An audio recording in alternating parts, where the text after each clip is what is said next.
ड्रामे की शुरुआत होती है यूशिन नाम की लड़की से, जिसकी आज फर्स्ट नाइट है और वो सोच रही होती है कि उसने तो अपने हस्बैंड को देखा तक नहीं है और ना ही वो उसे जानती है सिवाय उसके नाम के।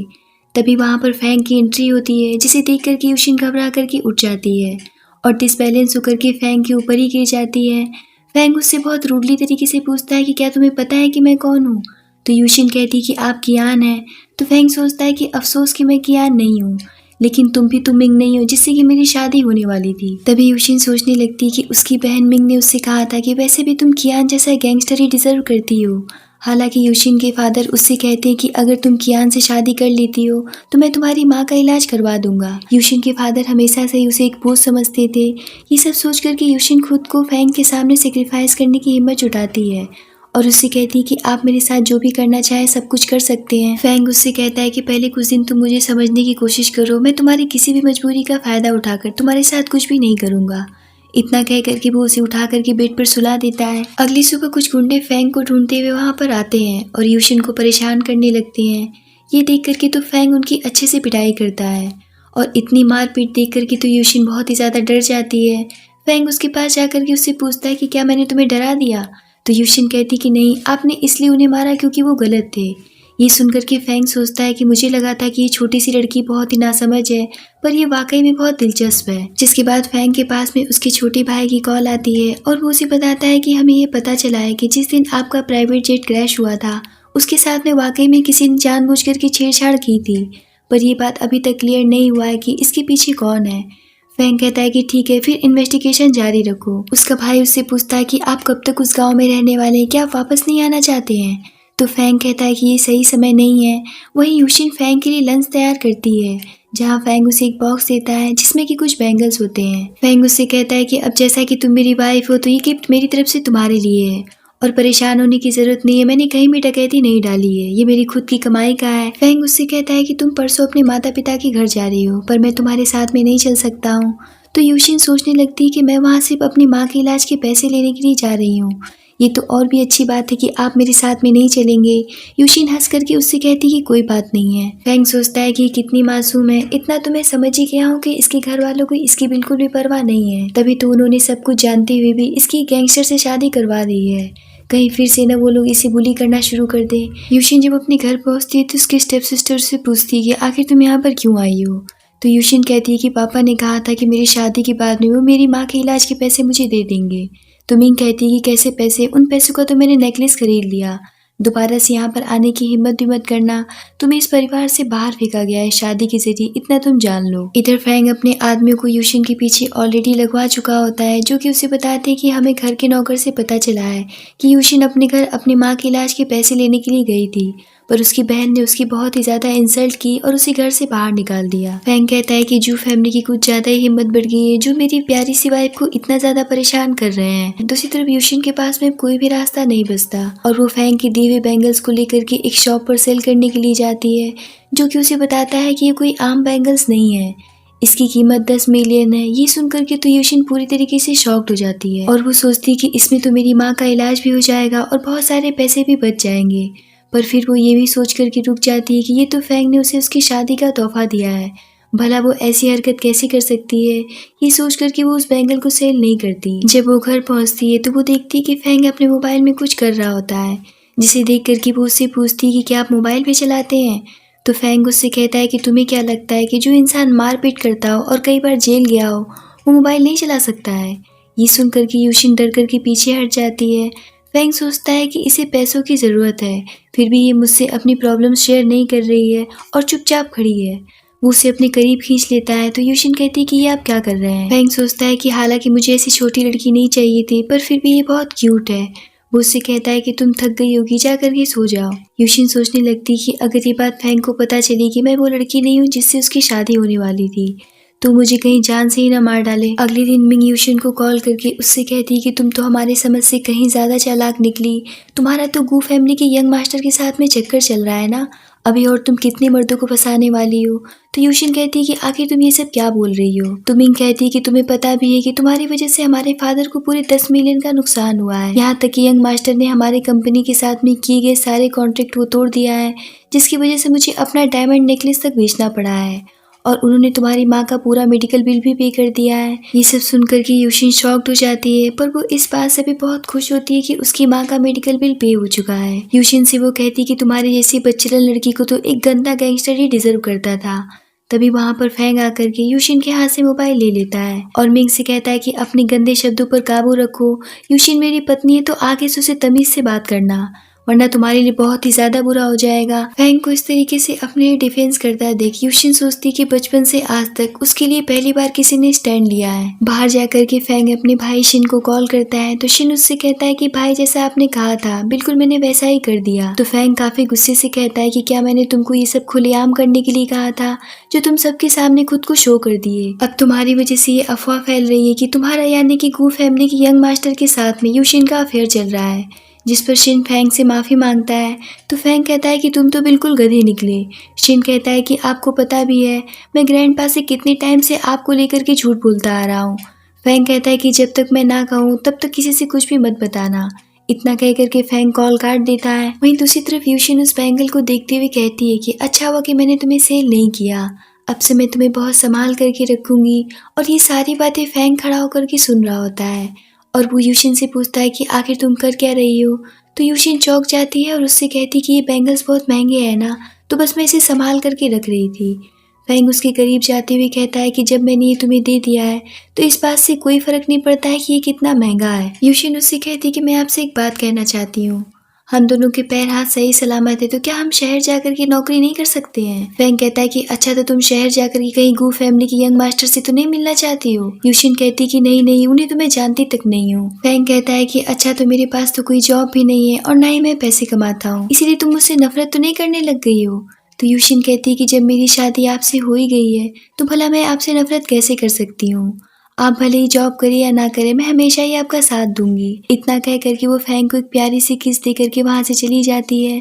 फैंग भी सोचने लग जाता है कि अब मेरे घाव ठीक हो गए हैं तो बेहतर यही होगा कि मैं शहर जा करके अपने दुश्मनों का पता करूं कि आखिर वो लोग कौन हैं जो कि मुझे जान से मार देना चाहते हैं। कुछ टाइम के बाद में यूशिन की जॉब एक बड़ी कंपनी में शहर में लग जाती है, जहाँ उसका बॉस उसके साथ में बदतमीजी करने की कोशिश करता है। तो यूशिन अपना हाथ पीछे खींच लेती है, जिस पर उसे बहुत ही ज्यादा गुस्सा आ जाता है और वो यूशिन से कहता है कि तुम्हारा अब से यही टारगेट है कि तुम गू फैमिली से हमें प्रोजेक्ट दिलाओगी। कल गू फैमिली एक बहुत ही बड़ा इवेंट ऑर्गेनाइज करने वाली है जहाँ तुम्हें अपनी किस्मत आजमानी होगी। तो यूशिन कहती है कि ठीक है, मैं अपनी काबिलियत जरूर साबित करूंगी। घर पहुंच करके यूशिन अपने कल के प्रोजेक्ट की तैयारी करने लगती है, जहाँ शिन फैंग को कॉल करके बताता है कि ग्रैंडफादर ने आपके लिए एक बहुत ही बड़ा इवेंट ऑर्गेनाइज करने के लिए कहा है, जहाँ आप अपने शादी के लिए लड़की सेलेक्ट करेंगे, तो अब तो आपको वापस आना ही होगा। तो फैंग कहता है कि फिर तुम इस बात से इतने खुश क्यों हो रहे हो।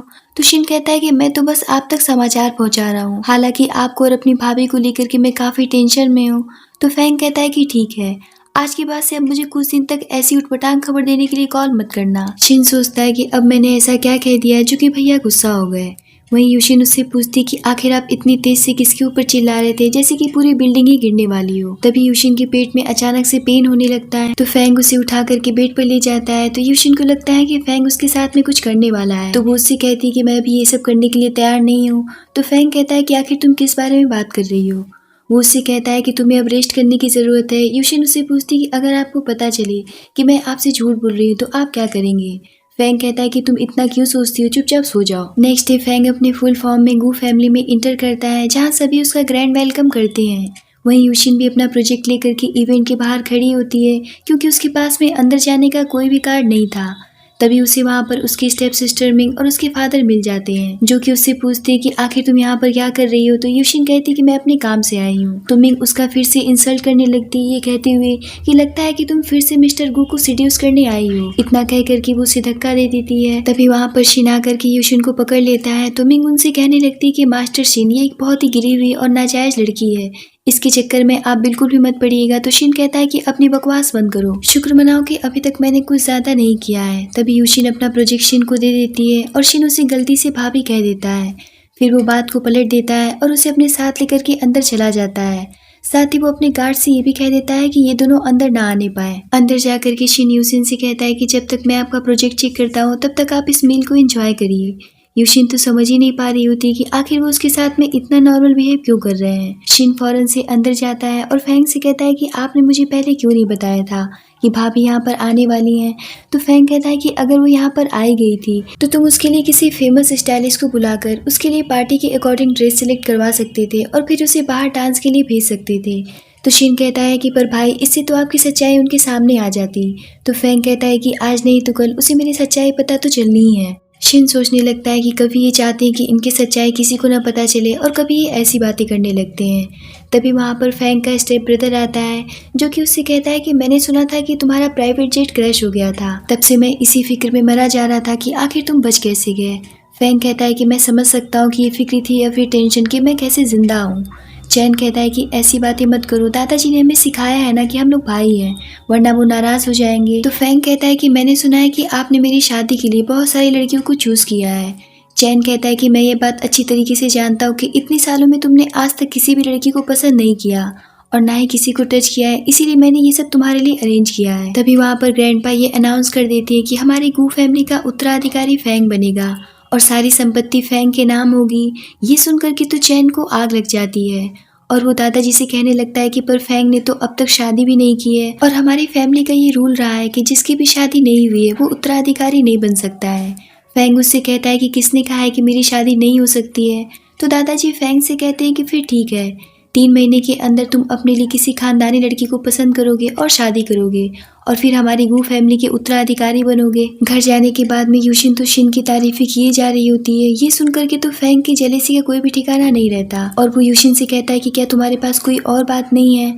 तो यूशिन कहती है कि क्या आप गुस्सा हो रहे हैं। तो फैंग कहता है कि जिस इवेंट में तुम गई थी वहाँ गू फैमिली को जिसने होस्ट किया था, यानी कि क्या तुम गू फैंग को नहीं जानती हो। तो यूशिन कहती है कि मैं नहीं जानती हूँ उन्हें। तो फैंग कहता है कि क्या तुम इतने पावरफुल इंसान को नहीं जानती हो जो कि गू फैमिली के हेड हैं। सोचो अगर तुम उसे आज पसंद आ जाती तो तुम्हारे पैर तो 7वें आसमान पर होते। ये सुनकर के तो यूशिन भड़क जाती है और कहती कि ये आप कैसी बातें कर रहे हैं, मेरी शादी आपसे हो चुकी है, मैंने आपके अलावा किसी को देखा तक नहीं है और ना ही कभी देखूंगी।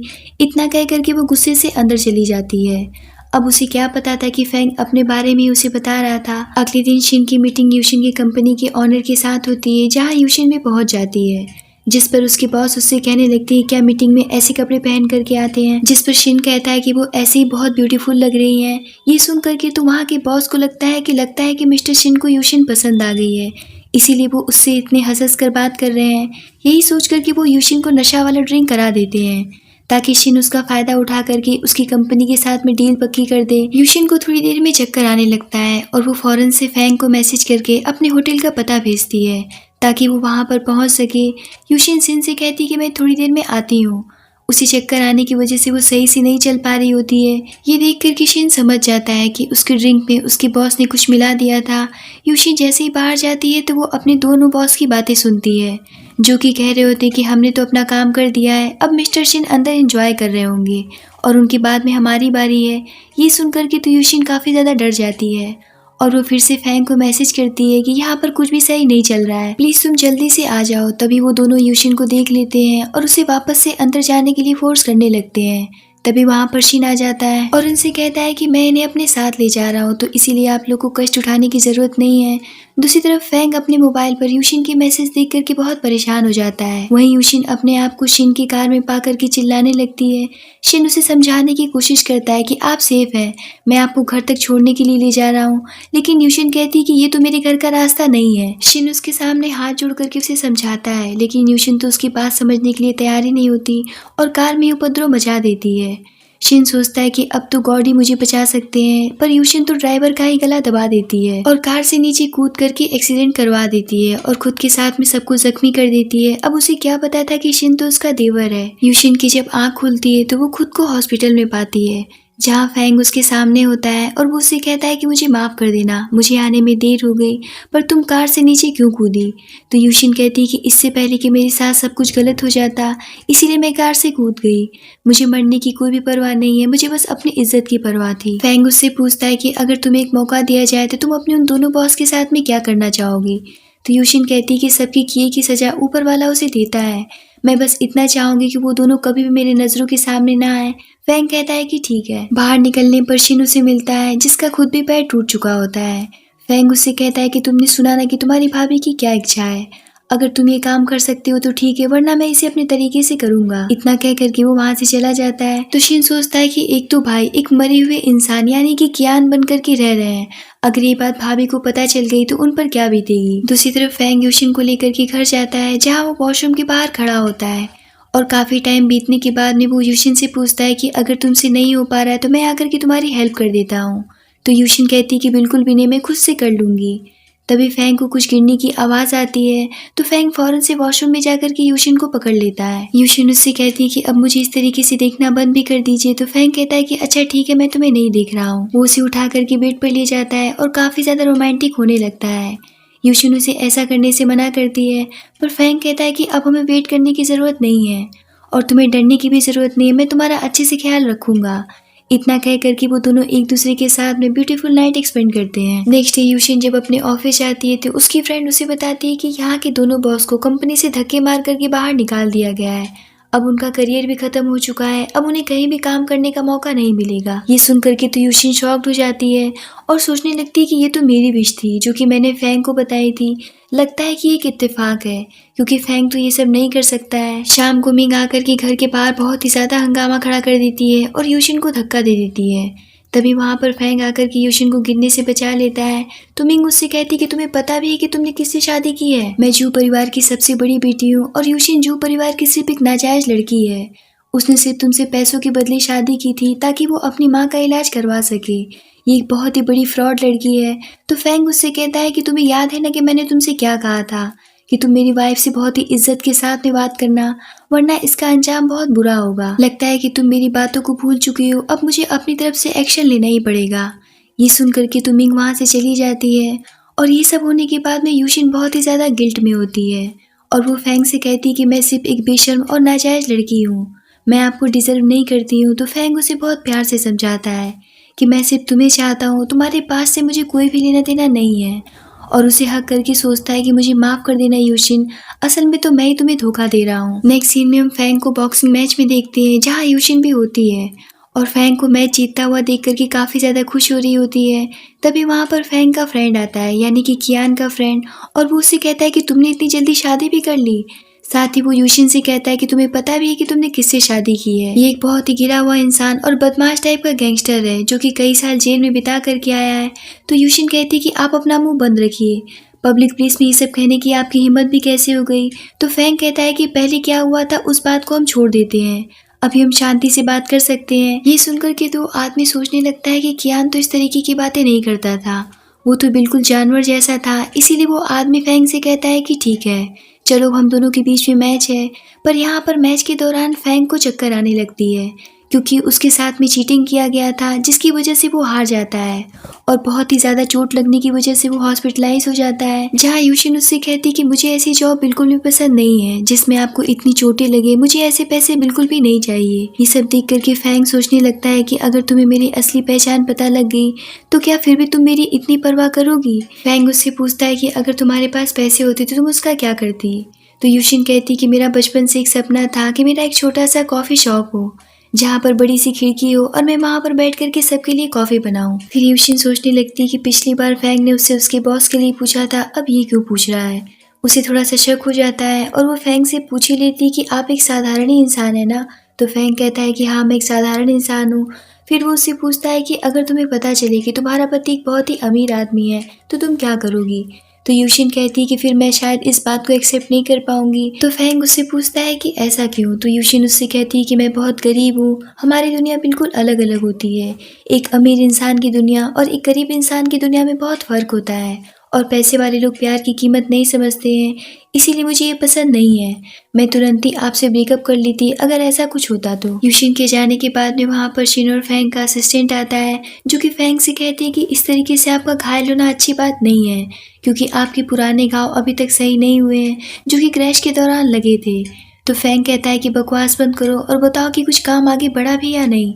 तो उसका असिस्टेंट उसे बताता है कि मकीनो 2 महीने पहले जेल से रिहा हुआ था, जिसके बाद उसने किसी की भी मदद नहीं ली। इसी वजह से वो अपने इलाके में काफ़ी फेमस हो गया है। और रही बात कियान की, तो वो एक उच्च स्तर का हत्यारा है और उसने कई सारी लड़कियों के साथ में ज़बरदस्ती भी किया है, उसके बारे में तो कोई बात तक करना पसंद नहीं करता है। ये सुन करके तो फैंग शॉक्ड हो जाता है और कहता है कि मुझे तो पता था कि कियान एक छोटा मोटा गुंडा बदमाश है। जिस पर शिन कहता है कि भाई अगर वो छोटा मोटा गुंडा होता तो फिर वो जेल में क्या करता। फैंग उससे कहता है कि अच्छा हुआ कि कियान मर चुका है, जिस पर असिस्टेंट उससे कहता है कि कियान भले ही मर चुका है लेकिन आपने शादी के लिए तो कियान की पहचान का यूज़ किया था और अभी भी कानूनी तौर पर यूशिन कियान की ही पत्नी है। इस बात से फैंग काफ़ी परेशान हो जाता है क्योंकि उस समय तो ये शादी फैंग के लिए कोई भी मायने नहीं रखती थी, लेकिन अब वो यूशिन से बहुत प्यार करने लगा था। कुछ दिनों के बाद में फैंग जब डिस्चार्ज होकर के घर जाता है तो वो यूशिन के करीब जाकर के उससे कहता है कि बचपन से मैं बहुत सारी चीज़ों को पसंद नहीं करता था, पर जब से तुम मेरी ज़िंदगी में आई हो तब से मुझे हर एक चीज़ अच्छी लगने लगी है। पता नहीं मैं तुम्हारे प्यार के काबिल हूँ भी या नहीं।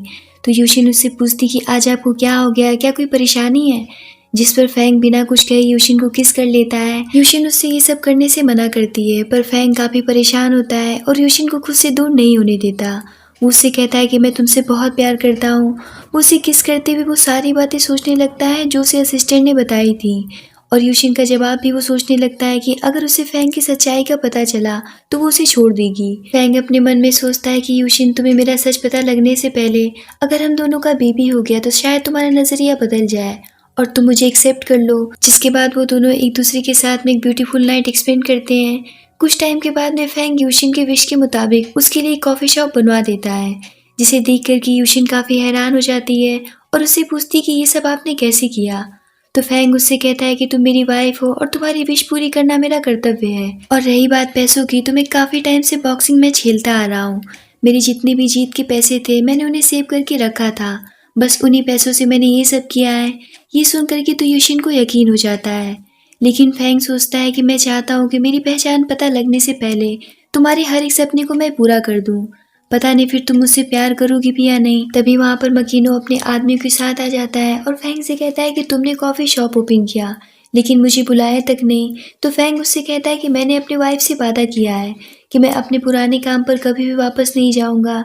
यहाँ पर दोनों में काफ़ी बहस होने लगती है, जिस पर मकीनो सोचता है कि कियान के हाथ पर तो जलने का निशान था, लेकिन इस आदमी के हाथ पर तो कोई भी निशान नहीं है। इसका मतलब ये कियान नहीं है, ये उसका हमशक्ल है। ये देख कर कि वो वहाँ से चला जाता है। बाहर जाने पर मकीनो का गार्ड उसे बताता है कि हमें पता चला है कि कुछ मंथ पहले कियान को एक कसीनो में देखा गया था और उसने वहाँ पर चीटिंग की थी, जिसकी वजह से उसकी एक उंगली काट दी गई थी, जिसके बाद से वो कहीं भी नहीं दिखा। मकीनो कहता है कि मुझे तो पहले से ही शक था कि ये आदमी कियान नहीं है। वहीं यूशिन को कचरे के डिब्बे के पास एक भिखारी दिखता है जो कि काफी ज्यादा डरा हुआ था।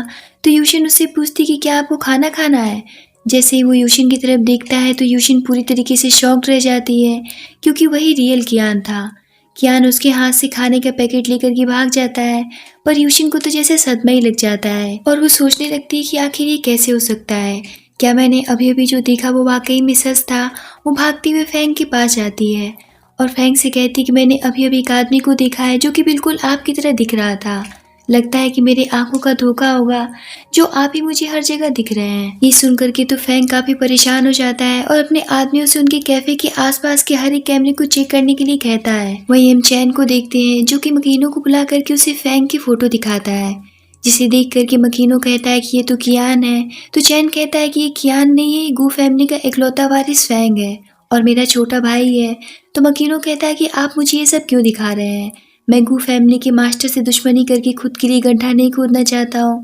मुझे अपनी जान बहुत प्यारी है। तभी चैन ताली बजाता है और वहाँ पर कियान की एंट्री होती है, जो कि बिल्कुल फैंग की तरह दिख रहा था। चैन कहता है कि अब मैं इसे यूज करूंगा फैंग को रास्ते से हटाने के लिए। वो मकीनों के नाम एक प्रॉपर्टी करते हुए कहता है कि मैंने जो कहा है बस उतना ही कर दो, बाकी मैं देख लूंगा। मकीनो सोचता है कि आखिर ये करना क्या चाहता है, ये तो खुद के लिए ही गड्ढा खोद रहा है। दूसरी तरफ शिंग फैंग को आकर के बताता है कि कियान अभी भी जिंदा है और सबसे बड़ी बात कि कियान का फेस आपसे बिल्कुल मिलता जुलता है और हमें पता लगा है कि मकीनो चैन से मिलने के लिए गया था। फैंग कहता है कि पता लगाओ कि आखिर वो दोनों क्या प्लान कर रहे हैं। दूसरे दिन मकीनो खुद फैंग के पास जाता है तो फैंग उससे पूछता है कि आखिर तुम यहाँ पर क्यों आए हो। तो मकीनो कहता है कि ये बात मैं अच्छी तरीके से जानता हूँ कि तुम कियान नहीं हो, तुम गू फैमिली के युवा मास्टर हो। ये सुन करके तो फैंग भड़क जाता है और कहता है कि फिर तुम यहाँ पर क्यों आए हो। जिस पर मकीनो कहता है क्योंकि तुम्हारा भाई चैन तुम्हें जान से मारकर कियान को तुम्हारी जगह रिप्लेस करना चाहता है और तुम्हें मारने का कॉन्ट्रैक्ट उसने मुझे ही दिया है। तो फैंग कहता है कि अच्छा तो तुम चैन के साथ में मिल गए हो और अब तुम मुझे मारना चाहते हो। मकीनो कहता है कि अगर मुझे तुम्हें मारना ही होता तो अभी तक तुम्हारी वाइफ मेरे कब्जे में होती। फैंग कहता है कि फिर तुम मुझे ये सब क्यों बता रहे हो। तो मकीनो कहता है कि लगता है कि गू फैमिली में सब पागल हो गए हैं, क्या हो अगर तुम्हारी वाइफ को तुम्हारी असली पहचान पता लग जाए। तो फैंग कहता है कि लगता है कि तुम मरना चाहते हो। तो मकीनो उसे बताता है कि मैं ये बात अच्छी तरीके से जानता हूँ कि वो पागल कियान तुम्हारी जगह कभी भी नहीं ले सकता है, इसीलिए मैं तुम्हारे भाई के साथ में इस कॉन्ट्रैक्ट के लिए मना कर चुका हूँ। फैंग कहता है कि आखिर तुम चाहते क्या हो। दूसरे दिन यूशिन फैंग को बताती है कि आज वो डॉक्टर के पास गई थी और उसे ऐसा लगता है कि वो प्रेग्नेंट है, पर अभी तक उसकी रिपोर्ट नहीं आई है। ये सुनकर के तो फैंग की खुशी का कोई भी ठिकाना नहीं रहता और वो हद से ज़्यादा एक्साइटेड हो जाता है। और दूसरे दिन ही शिन से कहता है कि मैं बहुत ही जल्द फादर बनने वाला हूँ और इसीलिए मैं यूशिन को इज्जत के साथ में अब घर लाना चाहता हूँ। पर सबसे बड़ी प्रॉब्लम तो यही है कि कियान अभी भी जिंदा है और अब मुझे जल्द से जल्द अपनी शादी के प्रमाण पत्र पर अपना नाम बदलवाना होगा। शिन कहता है कि पर दादाजी इस शादी को कभी भी एक्सेप्ट नहीं करेंगे। फैंग कहता है कि इस बात को कोई बदल नहीं सकता है कि यूशिन मेरी वाइफ है। तभी फैंग के पास में ग्रैंडपा की कॉल आती है। फैंग जब उनके सामने जाता है तो ग्रैंडपा उससे पूछते हैं कि यूशिन कौन है।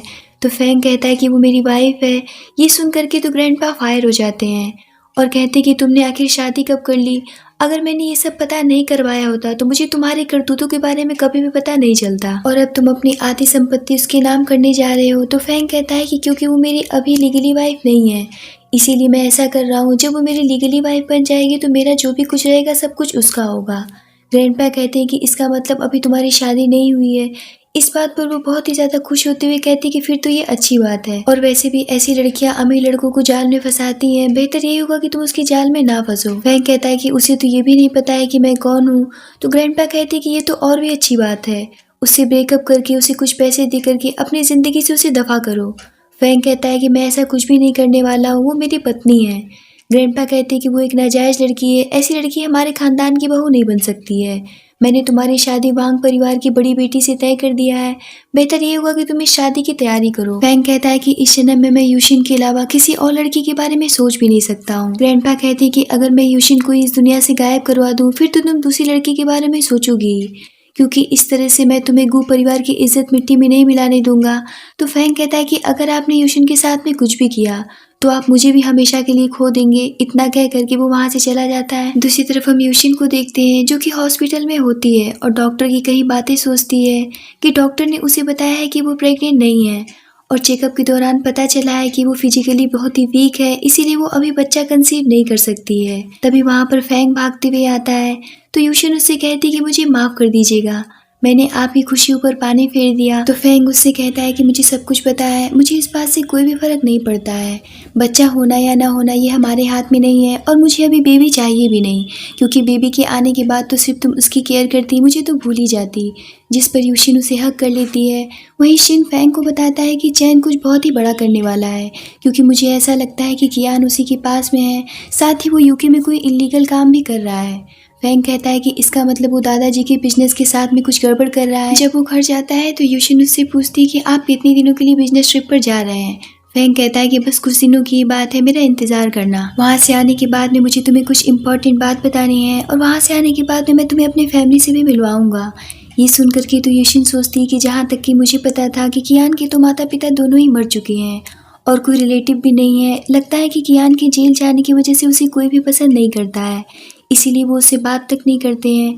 यूशिन उससे कहती है कि ठीक है, मैं उनसे ज़रूर मिलूंगी और आपके रिलेटिव्स के लिए मैं कुछ गिफ्ट भी खरीद लूंगी। फैंग के जाने के बाद में यूशिन के पास उसकी जू फैमिली की मेट की कॉल आती है, जो कि उसे बताती है कि आपके नाम से गू फैमिली की तरफ से एक इनविटेशन कार्ड आया है। तो यूशिन कहती है कि मेरा गू फैमिली से कोई भी लेना देना नहीं है, हो सकता है कि वो कार्ड मिंग के लिए आया होगा। वही चैन फैंग को कॉल करके कहता है कि मुझे पता चला है कि तुम ग्रैंडपा से मिलने गए हो, वो तो तुम्हें बहुत ही ज़्यादा पसंद करते हैं और इसी वजह से उन्होंने सब कुछ तुम्हारे नाम कर दिया है। फैंग उससे कहता है कि आखिर तुम मुझसे चाहते क्या हो। तो चैन कहता है कि क्या तुम्हें पता है कि इस वक्त मेरी बाहों में एक ऐसी लड़की है जिसे तुम बहुत ही ज्यादा पसंद करते हो। फैंग कहता है कि क्या बकवास कर रहे हो। तो चैन कहता है कि तुम्हारी पसंद तो बहुत ही नाजुक और बहुत ही मजेदार है, कुछ देखना चाहोगे। इतना कह करके वो फैंग को एक फोटो भेजता है, जिसे देख करके तो फैंग गुस्से से पागल हो जाता है और कहता है कि आज मैं तुम्हें जान से मार डालूंगा। जिसके बाद फैंग फौरन से चैन के ठिकाने पर पहुंच जाता है, लेकिन वहां के गार्ड्स उसे अंदर जाने से रोक देते हैं, जिस पर फैंग उन्हें बहुत बुरी तरीके से मार पीट देता है और इस दौरान वो सिर्फ यूशिन के बारे में सोच रहा होता है कि काश मैंने यूशिन को पहले ही सच बता दिया होता तो आज मेरी वजह से यूशिन हर्ट नहीं होती। फैंग चैन को देखती है, उसके पास जाकर के उससे कहता है कि तुम्हारी हिम्मत भी कैसी होगी मेरी वाइफ को टच करने की, आज तुम्हें मुझसे कोई भी नहीं बचा सकता है। तभी मिंग उससे कहती है कि कियान तुम यहाँ पर क्या कर रहे हो, और उसे देख करके फैंग सोचता है कि लगता है कि चैन को पता नहीं है कि मेरी वाइफ कौन है, इसीलिए वो उसकी स्टेप सिस्टर मिंग को ही उठा लाया है। वो चैन से कहता है कि तुमने इस लड़की के लिए मेरा टाइम बर्बाद कर दिया, मुझे इसमें कोई भी इंटरेस्ट नहीं है, तुम आराम से इसके साथ में एंजॉय कर सकते हो। चैन कहता है कि क्यों, तुम्हें अपनी वाइफ की बिल्कुल भी चिंता नहीं है, अभी तो तुम मुझे जान से मारने जा रहे थे। तो फैंग कहता है कि सवाल कम करो, अपना काम करो। इतना कह करके वो वहाँ से जाने लगता है तो चैन उसके ऊपर पीछे से हमला करता है। तो फैंग उसे रोक देता है और कहता है कि मैंने तुम्हें कितनी बार समझाया है कि मेरे पीठ पीछे साजिशें करना बंद करो, वरना मैं तुम्हारी जिंदगी छन्नू बनाने में कोई भी कसर नहीं छोड़ूंगा। फैंग के जाने के बाद में चैन मिंग से पूछता है कि अगर तुम फैंग की वाइफ नहीं हो तो आखिर तुम कौन हो। तो मिंग उसे बताती है कि मैं यूशिन की स्टेप सिस्टर हूँ। दरअसल में जो इनविटेशन चैन ने यूशिन के लिए भेजा था, उस इनविटेशन पर मिंग लालच में आकर के चली गई थी, ये सोच करके कि वो गू फैमिली के मास्टर को फंसा लेगी, और ये इनविटेशन तो जू फैमिली की पोती के लिए है जो कि सिर्फ मैं हूँ, और इसी वजह से मिंग वहाँ पर यूशिन की जगह पहुँच गई थी। दूसरी तरफ फैंग यूशिन को कंटिन्यू कॉल करता है पर वो कॉल रिसीव नहीं करती। तभी वहाँ पर उसका असिस्टेंट आता है, जिससे कि फैंग कहता है कि फौरन से यूशिन के पास जाने के लिए मेरी फ्लाइट बुक करो। असिस्टेंट कहता है कि पर बोर्ड मेंबर के साथ में आपकी इंपॉर्टेंट मीटिंग है, साथ ही हमने अभी तक चैन के प्लान के बारे में पता नहीं लगाया है। जिस पर फैंग काफी गुस्से से कहता है कि क्या मुझे देख करके तुम्हें ऐसा लग रहा है कि मैं इन सब चीजों के मूड में हूँ। असिस्टेंट कहता है कि पर हमारे आदमी तो यूशिन को गुप्त तरीके से प्रोटेक्ट कर रहे हैं, वो अभी इस समय घर पर ही सुरक्षित है, आप इतना क्यों सोच रहे हैं। फैंग काफ़ी गुस्से से कहता है कि फिर वो मेरा फ़ोन क्यों नहीं रिसीव कर रही है। तो असिस्टेंट कहता है कि आप इतनी आधी रात में उन्हें कॉल कर रहे हैं, हो सकता है कि वो सो गई हूँ। तभी यूशिन की कॉल आती है और वो उसे बताती है कि घर पर अकेले होने की वजह से मैंने थोड़ी सी ड्रिंक कर ली थी, इसीलिए मैं सो गई थी और मुझे आपकी कॉल का पता तक नहीं चला। यूशिन की आवाज़ सुन करके फैंग की जान में जान आती है। यूशिन उससे कहती है कि प्लीज़ गुस्सा मत होइए, आज के बाद से मैं ऐसी गलती कभी भी नहीं करूँगी। तो फैंग कहता है कि आज के बाद से सोने से पहले मुझे एक बार कॉल ज़रूर कर लिया करना। ये सुन करके तो असिस्टेंट सोचता है कि ये आदमी सच में सड़क चुका है, शुक्र है जो यूशिन का कॉल आ गया, वरना इन्होंने तो हम लोग के लिए कब्र ही तैयार कर दिया होता। दूसरी तरफ फैंग के ग्रैंडफादर फैंग के ऊपर इतना काम डाल देते हैं ताकि वो यूशिन के पास पहुंच ही ना सके, पर फैंग ये बात अच्छी तरीके से समझ जाता है। दूसरी तरफ हम चैन को देखते हैं जो कि ग्रैंडपा को जाकर के सारी खबर बताता है। यहाँ पर हमें पता चलता है कि यूशिन को उठवाने में ग्रैंडपा भी इन्वॉल्व थे, पर बदकिस्मती से उनके हाथ मिंग लग गई थी। दादाजी उससे कहते हैं कि मुझे पता है कि तुम्हारे पास एक सीक्रेट हथियार है, यानी कि कियान, जिसका चेहरा बिल्कुल फैंग से मिलता है, मैं चाहता हूँ कि तुम उसका यूज करो। तो चैन कहता है कि क्या आप ऐसा चाहते हैं कि मैं कियान का यूज करके यूशिन को रास्ते से हटा दूं। चैन उन्हें बताता है कि असल में जू फैमिली ने यूशिन और कियान का कॉन्ट्रैक्ट मैरिज करवाया था और उसी गांव में फैंग छुप गया था और अपनी पहचान छुपा करके कियान बन बैठा और यूशिन की जाल में फंस गया। तो दादाजी कहते हैं कि मैं बस इतना चाहता हूँ कि वो घटिया लड़की मेरी पोती की जिंदगी से हमेशा के लिए दूर हो जाए। दूसरी तरफ हम फैंग को देखते हैं जो कि काफी अजीब फील करता है और वो अपने असिस्टेंट से तुरंत ही बीजिंग सिटी जाने की फ्लाइट बुक करवाता है। वहीं हम देखते हैं कि यूशिन अपने कैफे में होती है और फैंग को देख करके उसे गले से लगा लेती है, पर उसे ये बात नहीं पता थी कि वो फैंग नहीं बल्कि कियान है जिसे चैन ने भेज दिया था। वो उससे कहती कि आपने तो कहा था कि आपको 2 हफ्ते लगेंगे आने में, पर आपने तो मुझे सरप्राइज कर दिया। पर वो कियान की अजीब हरकतें भी नोटिस करती है और वो उससे पूछती कि क्या आप बहुत ही ज़्यादा थक गए हैं, लेकिन कियान कुछ भी ना कहीं अंदर चला जाता है। यूशिन सोचती है कि फैंग का सामान कहाँ गया। उसे कियान की आवाज़ भी बदली हुई लगती है, तो वो उससे पूछती कि बाबू क्या आपको सर्दी हुई है, आपकी आवाज़ एकदम से चेंज क्यों है। कियान सोचता है कि मुझे अपना काम जल्दी ही निपटाना होगा वरना ये मुझे कहीं पहचान न जाए। फिर वो यूशिन को बहुत ही ध्यान से देखता है और सोचता है कि फैंग की वाइफ तो बहुत सुंदर है, इसे यूं ही मार डालना सही नहीं है, कम से कम मुझे एक बार इसका फायदा उठा करके सब कुछ कर लेना चाहिए। यूशिन अब कियान को देख करके काफी परेशान होती है क्योंकि वो उसे बहुत अजीब लग रहा था और उसे वही डस्टबिन वाला आदमी याद आता है कि कहीं ये वही तो नहीं है। कियान जैसे ही खड़ा होता है तो उसके पॉकेट से एक सामान गिर जाता है, जिसे देख करके यूशिन भागने लगती है, पर कियान उसे पकड़ लेता है और उसके साथ में बदतमीजी करने की कोशिश करता है और उससे कहता है कि तुम्हें पता भी है कि तुमने किससे शादी की है, तुम मेरी पत्नी हो ना कि फैंग की। तभी वहाँ पर फैंग आता है जिसे देख कर के गार्ड्स कहती है कि अगर आप यहाँ हैं तो फिर कॉफ़ी शॉप पर कौन है, मैंने आपको अंदर जाते हुए देखा है और आपने हमसे कहा था कि तुम लोग मुझे और यूशिन को डिस्टर्ब मत करो और यहाँ से चले जाओ, इसीलिए हम यहाँ पर आ गए। वहीं हम कॉफ़ी शॉप के अंदर का नज़ारा देखते हैं कि यूशिन हर वो कोशिश करती है कि कियान उसे छोड़ दे, पर वो उसे भागने नहीं देता। तभी वहाँ पर फैंग पहुँच जाता है, पर तब तक यूशिन बेहोश हो जाती है। फैंग को देख कर के कियान उससे कहता है कि अगर तुम चाहते हो कि ये लड़की बच जाए तो मुझे यहाँ से जाने दो, इतना कह करके वो वहाँ से भागने लगता है, पर फैंग सबसे पहले यूशिन को लेकर के फौरन से हॉस्पिटल भागता है और उसकी इतनी बुरी हालत देख करके फैंग पागलों की तरह रोने लगता है। तभी असिस्टेंट आकर के बताता है कि वो वहाँ से भाग गया। तभी वहाँ पर यूशिन की माँ भी पहुँच जाती हैं और फैंग से कहती है कि तुमने ही कियान बन करके मेरी बेटी से शादी की है ना, जबकि तुम फैंग हो। अगर ये सच्चाई तुमने मेरी बेटी से बता दी होती तो आज वो इस कंडीशन में नहीं होती, तुम उसकी रक्षा तक नहीं कर पाए और इतनी टाइम से तुम मेरी बेटी को धोखा देते आ रहे हो। शिन उनसे कहता है कि आप शांत हो जाइए, मेरा भाई उस समय बहुत ही बुरे हालात में था, वो बहुत ही जख्मी था, इसीलिए अपने आप को बचाने के लिए उसने कुछ दिनों के लिए कियान की पहचान का यूज किया था। पर सच में वो यूशिन से बहुत प्यार करने लगा है। ये सुनकर के तो यूशिन की माँ फिर से भड़क जाती हैं और फैंग को एक थप्पड़ मारते हुए कहती हैं कि तुम अपने आप को कोई राजकुमार समझते हो क्या? तुमने अपने फायदे के लिए मेरी बेटी का यूज किया है। अगर मेरी बेटी को कुछ हो गया तो मैं तुम्हें नहीं छोड़ूंगी। फैंग उनके सामने घुटने पर बैठ के उनसे माफी मांगता है और कहता है कि अगर उसे कुछ हो गया तो मैं अपनी जिंदगी आपको दे दूंगा। तो उसकी माँ कहती है कि आखिर मैं तुम्हारी जिंदगी का क्या करूंगी। तभी डॉक्टर बाहर आते हैं और बताते हैं कि यूशिन खतरे से बाहर है। शुक्र मनाए कि कोई भी चोट गहरा नहीं था, पर वो बहुत ही ज्यादा डरी हुई है। इतना सब कुछ होने के बाद में यूशिन की माँ की तबीयत बिगड़ जाती है और वो भी बेहोश हो जाती हैं। अंदर जाने के बाद में फैंग यूशिन से कहता है कि मैं तुमसे झूठ नहीं बोलना चाहता था, मैंने बहुत बार तुमसे सच बताने की कोशिश की थी, पर मैं तुम्हें खोने से डरता था। मैंने अपने स्वार्थ के चक्कर में तुम्हें मौत के मुंह तक पहुंचा दिया। तभी यूशिन होश में आ जाती है और फैंग को देख करके बहुत बुरी तरीके से डर जाती है। फैंग उससे कहता है कि डरो मत, मैं फैंग हूँ, तुम्हारा पति। पर यूशिन तो उसे देख करके चिल्लाने लगती है और कहती है कि मुझसे दूर रहो, मुझे छूना मत, तुम कौन हो, मैं तुम्हें नहीं जानती हूँ, मैं तुमसे विनती करती हूँ कि तुम मेरे सामने से चले जाओ। फैंग उसे बहुत समझाता है और उसके सामने अपनी सारी सच्चाई रख देता है, जिसे सुन करके यूशिन सोचती है कि तभी तुम इतनी आसानी से मेरी सारी इच्छा को पूरा करते आ रहे थे, क्योंकि तुम गू परिवार के प्रिंस हो। तुमने अपने झूठ के तले मेरी फीलिंग को रौंद डाला, मेरी पूरी दुनिया ही बर्बाद कर दी। वो फैंग से कहती है कि तुमने मुझसे झूठ बोला, मेरी फीलिंग के साथ खेलते रहे और एक शादी को मजाक बना करके रख दिया, अब मेरे सामने से चले जाओ। ये सब सुन करके फैंग का भी हार्ट ब्रेक हो जाता है और उसे बहुत ही ज्यादा गिल्ट फील होता है। उस दिन के बाद में यूशिन जब घर आ जाती है तो फैंग से भी बिल्कुल रहा नहीं जाता और वो भी उसके घर पहुंच जाता है, जिस पर यूशिन की माँ उससे कहती है कि मैं मानती हूँ कि यूशिन के जख्म भर गए हैं, पर उसके दिल के जख्म अभी भी नहीं भरे हैं, उसे थोड़ा टाइम लगेगा नॉर्मल होने में। मैं ये बात अच्छी तरीके से जानती हूँ कि तुम उससे बहुत प्यार करते हो और वो भी तुमसे बहुत प्यार करती है, पर जो भी कुछ तुमने उसके साथ किया है उसके बाद से वो अभी तुम्हें एक्सेप्ट करने की कंडीशन में नहीं है, उसे थोड़ा वक्त लगेगा। बाद में यूशिन की माँ उसे समझाती है कि तुम्हें अपने दिल की बात सुननी चाहिए। मैं मानती हूँ कि उसने तुमसे झूठ बोला है, पर वो तुम्हारी बहुत केयर करता है, वो तुमसे बहुत प्यार करता है और तुम लोग के बीच में जो रिश्ता था वो तो सच्चा था। अगर तुम उसे सच में प्यार करती हो तो तुम्हें उसे एक मौका देना चाहिए। नेक्स्ट डे यूशिन अपने कॉफी शॉप पर होती है और फैंग के साथ में बिताए अच्छे पल को याद करती है, लेकिन तभी उसे कियान की गंदी यादें भी आ जाती हैं, जिसकी वजह से वो गिरने वाली होती है, पर उसे फैंग पकड़ लेता है, जिसे देख करके वो डर जाती है। तो फैंग कहता है कि प्लीज डरो मत, मैं फैंग हूँ, अब वो यहाँ पर कभी भी नहीं आएगा। फैंग उससे कहता है कि मैं तुमसे माफी मांगना चाहता हूँ। तो यूशिन कहती है कि मिस्टर गू, आपको मुझसे माफी मांगने की कोई भी जरूरत नहीं है। फैंग कहता है कि तुम मुझे मिस्टर गू कब से कहने लग गई।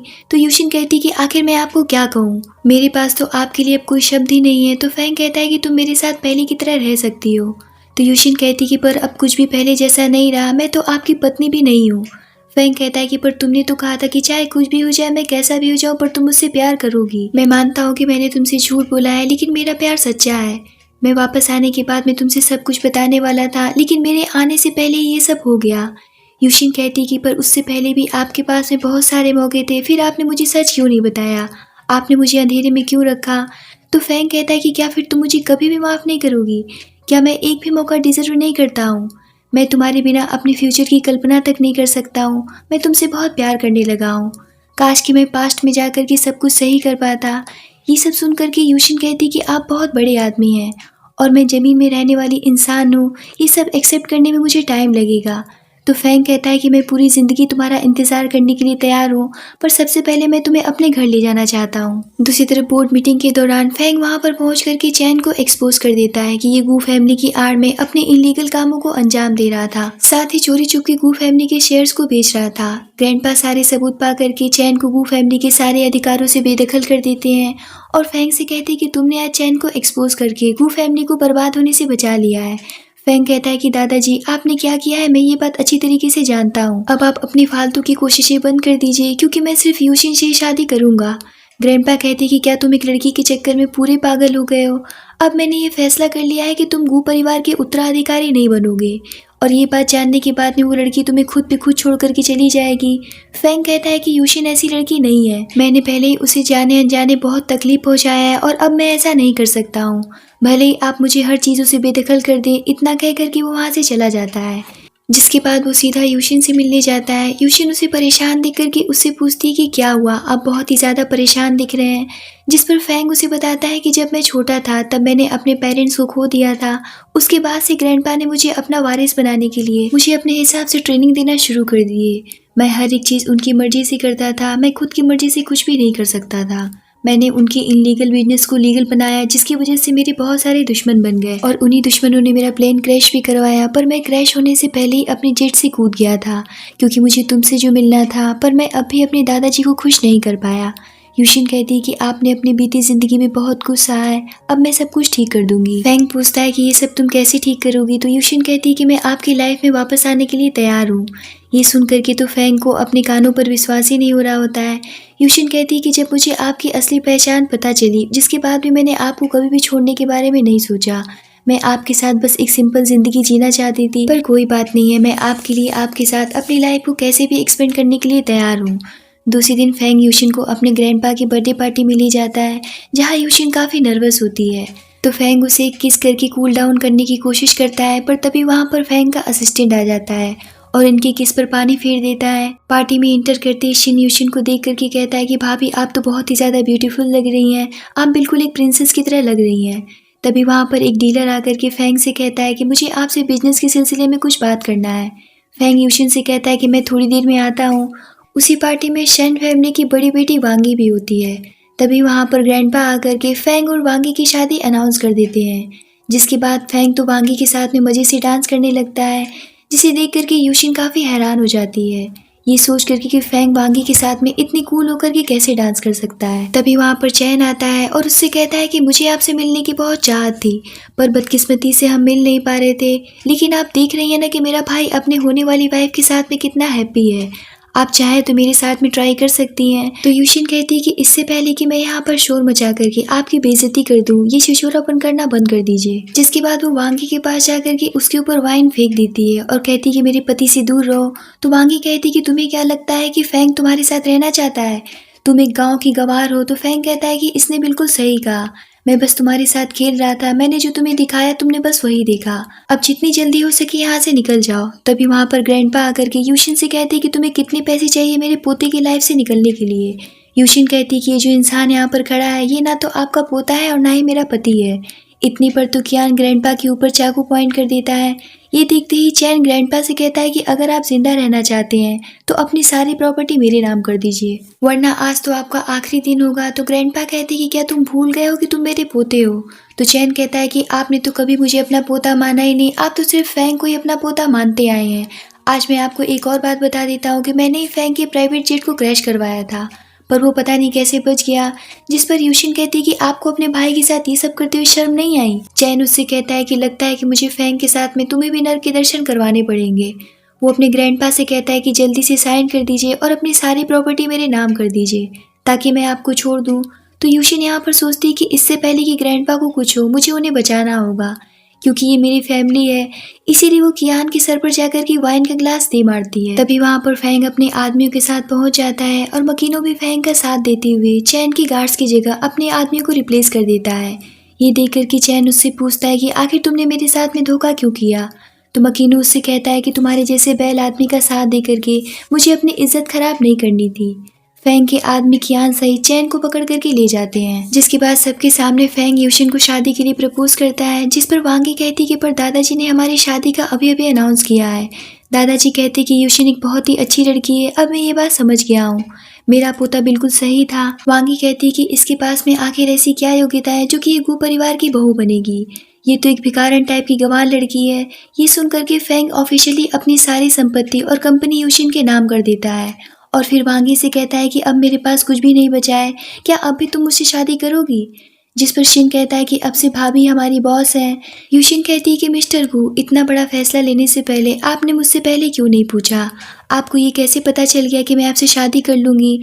फैंग कहता है कि प्लीज़ ऐसा मत करो। जिसके बाद हम यूशिन और फैंग की वेडिंग करने देखते हैं, जहाँ फैंग अपनी वेडिंग को एक प्यारी सी किस के साथ में कंप्लीट करता है।